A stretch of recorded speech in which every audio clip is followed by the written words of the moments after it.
विश्व के सभी मेरे साथियों को राजरत्न अम्बेडकर की ओर से जय भीम, नमो बुद्धाय।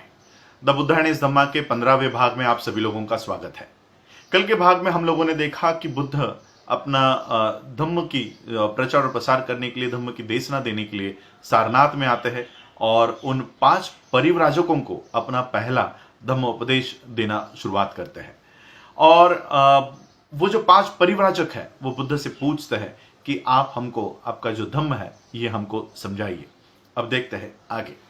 बुद्ध ने अपने धम्म को समझाते हुए इन 5 परिव्राजकों को कहा कि उनके धम्म में कोई भी व्यक्ति इन पाथ पर, इन मार्ग पर अगर चलता है, इन पथ पर अगर चलता है तो वो अपने आप को दुख से मुक्त कर सकता है। और ऐसे 3 मार्ग, 3 पथ बुद्ध के धम्म के हैं। पहला पाथ जो है वो है पाथ ऑफ प्यूरिटी, विशुद्धि मार्ग, या और एक हिंदी में हम लोग इसको अनुवाद कर सकते हैं निर्मलता का पथ। तो इस तरह का पहला पथ, पहला मार्ग बुद्ध ने इन परिव्राजकों को समझाया। बुद्ध ने इन परिव्राजकों को समझाया कि उनका जो निर्मलता का या विशुद्धि मार्ग है ये इंसान को सिखाता है कि उसके जीवन में अगर किसी भी इंसान को एक अच्छा इंसान बनना है, अगर कोई भी इंसान एक अच्छा इंसान बनना चाहता है तो उसके जीवन में कोई मापदंड होने चाहिए। उसके जीवन में जो सिद्धांत होते हैं, ये सिद्धांतों को उसको अपने जीवन के ही सिद्धांत बना लेने चाहिए। उसके अपने जीवन के ही इन सिद्धांतों को वो जीवन के सिद्धांत बना लेने चाहिए। और ऐसे सिद्धांतों की निर्मिति, ऐसे सिद्धांतों का आविष्कार बुद्ध के इस निर्मलता के पद के सिद्धांत में है। और वो सिद्धांत क्या है? तो वो पहला सिद्धांत है कि मैं किसी को भी हानि नहीं पहुंचाऊंगा, चोट नहीं पहुंचाऊंगा और किसी की भी हत्या नहीं करूंगा। ये बुद्ध के विशुद्धि मार्ग का पहला सिद्धांत है, ये पहला मापदंड है। दूसरा मापदंड बुद्ध के विशुद्धि मार्ग के सिद्धांत का है कि मैं किसी भी तरह का असत्य वचन नहीं करूंगा, झूठ नहीं बोलूंगा। ये दूसरा मापदंड है। और तीसरा मापदंड बुद्ध के विशुद्धि मार्ग के सिद्धांत का है कि मैं किसी के भी चीजों को अपनी चीजें नहीं बताऊंगा, उनके ऊपर दावा नहीं करूंगा, कोई चोरी नहीं करूंगा। चौथा मापदंड है कि मैं किसी भी तरह की वासना में लीन नहीं रहूंगा, काम भोगों की वासना में लीन नहीं रहूंगा। और 5वां सिद्धांत है मैं किसी भी तरह के मादक पदार्थों का सेवन नहीं करूंगा। बुद्ध ने कहा कि ये जो सिद्धांत है, ये जो मापदंड है, ये हर एक व्यक्ति के जीवन में होने ही चाहिए। वो व्यक्ति अच्छा कर्म कर रहा है या बुरा कर्म कर रहा है, ये जानने के लिए हर एक व्यक्ति के जीवन में इस तरह के मापदंड और यही मापदंड होना बहुत जरूरी है। बुद्ध ने बताया कि पूरे विश्व में सभी जगह पर पतित लोग पाए जाते हैं। पतित का अर्थ होता है गिरे हुए लोग, जो अपने स्तर से नीचे गिर चुके हैं, निम्न स्तर के लोग। बुद्ध ने कहा कि ये पतित जग में हर जगह पर है, विश्व में हर जगह पर है। और पतित 2 तरह के होते हैं, 2 तरह के पतित इस विश्व में पाए जाते हैं। पहला पतित जिसके जीवन में कोई मापदंड नहीं है, और दूसरा पतित जिसके जीवन में ये मापदंड है। और ये जिसके जीवन में कोई मापदंड नहीं है वो हमेशा ये पतित बना रहता है। और वो इसलिए बना रहता है क्योंकि उसके जीवन में कोई मापदंड नहीं है। वो ये जान ही नहीं पाता कि वो पतित है, वो गिरा हुआ है, वो निम्न स्तर का है। और वहीं पर दूसरी ओर जो लोग पतित होने के बावजूद उनके जीवन में कोई मापदंड है, जो कोई स्टैंडर्ड्स है, वो हमेशा के लिए पतित नहीं रहते। वो उस निम्न अवस्था से उठकर उभरते हैं, खड़े होते हैं और उस निम्न स्तर के जीवन पद्धति को त्याग कर एक अच्छी जीवन पद्धति जीने का काम करते हैं। और वो इसलिए करते हैं क्योंकि उनको पता होता है कि वो गिरे हुए हैं, वो पतित है, उनका स्तर नीचे गिर चुका है। ये बुद्ध के उन मापदंडों की वजह से ये उन लोगों को पता चलता है। और इसलिए बुद्ध ने उन परिव्राजकों को बताया, पूछा कि अब मुझे बताओ, क्या बुद्ध के मेरे जो विशुद्धि मार्ग के सिद्धांत है, क्या ये सिद्धांत किसी इंसान को अच्छी जिंदगी जीने के लिए ये उपयुक्त नहीं है? तो सभी परिव्राजकों ने कहा, ये तो ऐसा ही है।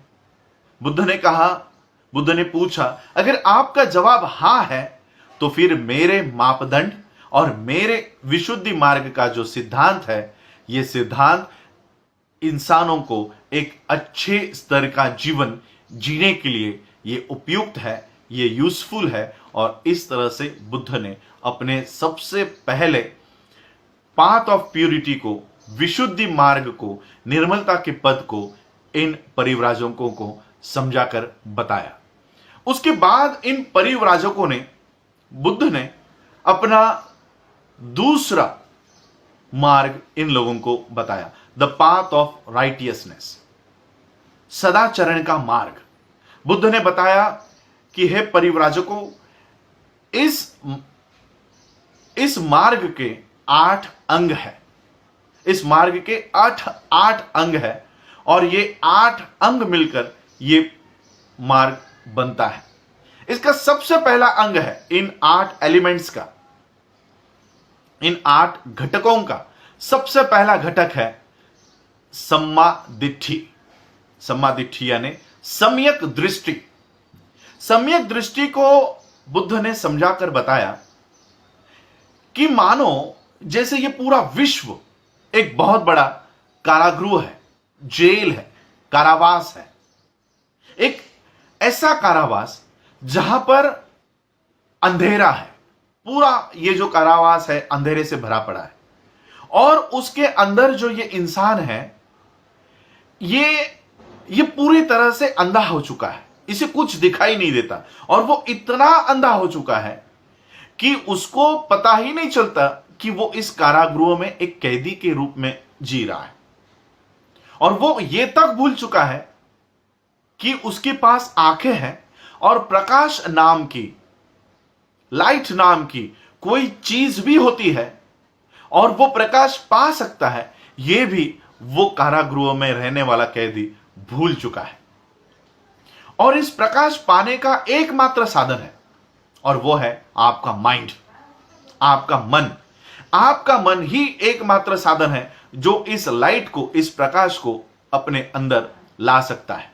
लेकिन इन कैदियों की अवस्था ऐसी हो गई है कि ये जो मन है ये भी इतना उपयुक्त सिद्ध नहीं हो सकता, क्योंकि इनके पास जो आंखें हैं, ये आंखें होने के बावजूद उनका जो मन है ये थोड़ी बहुत ही लाइट, थोड़ा बहुत ही प्रकाश अपने आप में अंदर ले सकते हैं।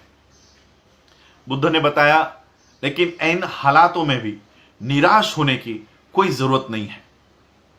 जितनी भी लाइट, जितना भी प्रकाश ये व्यक्ति लेते हैं, उस लाइट से उनको पता चल जाता है कि वो एक कारावास में बंदी है। उनको अगर पता भी चल जाए कि वो एक कैदी है, तो उनके पास एक बहुत बड़ी ताकत है। उनके पास एक बहुत बड़ी ताकत है और वो ताकत यह है कि उनकी इच्छा शक्ति। ये वो ही इच्छा शक्ति है जो इनको अगर चाहे तो बंदी बनाकर रख सकती है, और अगर ये इच्छा शक्ति चाहे तो उस कारागृह से वो बाहर निकलने में सहायता कर सकती है। इसी इच्छा शक्ति के उपयोग में कोई भी व्यक्ति इसी इच्छा शक्ति को अगर इस्तेमाल में लाता है तो जो भी वो बनना चाहता है वो बन सकता है। इस तरह से बुद्ध ने इस सम्यक दृष्टि को समझाकर बताया। बुद्ध ने, परिव्राजकों ने बुद्ध से पूछा कि इस सम्मा दिट्ठी का, इस सम्यक दृष्टि का क्या हेतु है, क्या अंतिम हेतु है, इसका साध्य क्या है? बुद्ध ने बताया कि अविद्या का विनाश करना, अविद्या को समाप्त करना, यही एकमात्र उद्देश्य सम्यक दृष्टि का है। बुद्ध ने अविद्या के बारे में समझाया कि अविद्या क्या होती है। बुद्ध ने बताया कि जो लोग ये जान नहीं पाते कि जीवन में दुख है और इस दुख से बाहर निकालने का कोई मार्ग भी है, ऐसे लोग अविद्या से घिरे हुए रहते हैं। अविद्या का मतलब है कि इन सत्यों को ना पहचानना, जीवन में दुख है और दुख के निरोध का मार्ग है, इस सत्य को ना पहचानना, यह अविद्या होता है। सम्यक दृष्टि के लिए यह जरूरी है और बहुत जरूरी है कि वो सभी तरह के कर्मकांड से, अंधविश्वास से और सुपरनेचुरल अलौकिक घटनाओं से वो अपने आप को बाहर निकाले। ये सम्यक दृष्टि के लिए बहुत जरूरी है। सम्यक दृष्टि के लिए जरूरी है कि वो सभी सिद्धांतों का खंडन करे जो सत्य से परे है, जो अनुभव से परे है। इस तरह के सभी सिद्धांतों का इनकार करना यह सम्यक दृष्टि के लिए बहुत जरूरी है। सम्यक दृष्टि के लिए जरूरी है कि वो सभी तरह के कर्मकांड, सभी तरह के वेद शास्त्र, इनमें मान्यता, इन सभी सिद्धांतों का त्याग करना यह सम्यक दृष्टि के लिए बहुत जरूरी है। और सम्यक दृष्टि के लिए सबसे जरूरी है एक मुक्त मन, free mind and free thought. जिस व्यक्ति का मन स्वतंत्र नहीं है, जिस व्यक्ति के विचार स्वतंत्र नहीं है, उस व्यक्ति में सम्यक दृष्टि वास नहीं कर सकती। और इसलिए सम्यक दृष्टि के लिए सबसे ज्यादा जरूरी है free mind and free thought. मुक्त विचार, स्वतंत्र विचार और स्वतंत्र मन, ये किसी भी इंसान को सम्यक दृष्टि पाने के लिए बहुत जरूरी है। हम आज का एपिसोड यहीं पर रोकेंगे क्योंकि समय की बहुत हो रहा है। कल हम सम्यक दृष्टि तो हमने आज देख ली। अष्टांगिक मार्ग में बाकी के जो 7 मार्ग अब बचे हैं, हम उसके ऊपर अध्ययन करेंगे कि ये 7 मार्ग क्या है। किसी भी इंसान को अगर अपने जीवन को एक सुखकारक जीवन बनाना है तो किस तरह से उस जीवन में हम बुद्ध ने बताए हुए इन मार्गों का पालन करके हम अपने जीवन को सुखकारक बना सकते हैं। क्या है वो अष्टांगिक मार्ग? सम्यक दृष्टि आज हम लोगों ने देखा कि बुद्ध के इस अष्टांगिक मार्ग में सबसे पहली और सबसे महत्वपूर्ण अगर कोई मार्ग है तो ये सम्यक दृष्टि का ये अष्टांगिक मार्ग का पहला अंग है, सम्यक दृष्टि। इस सम्यक दृष्टि के ऊपर हम लोगों ने आज चिंतन किया। आने वाले एपिसोड्स में हम बुद्ध के इन उपदेशों को सुनेंगे। आप लोगों ने आज मुझे सुना, उसके लिए आभार। जय भीम, जय भारत, जय बुद्ध।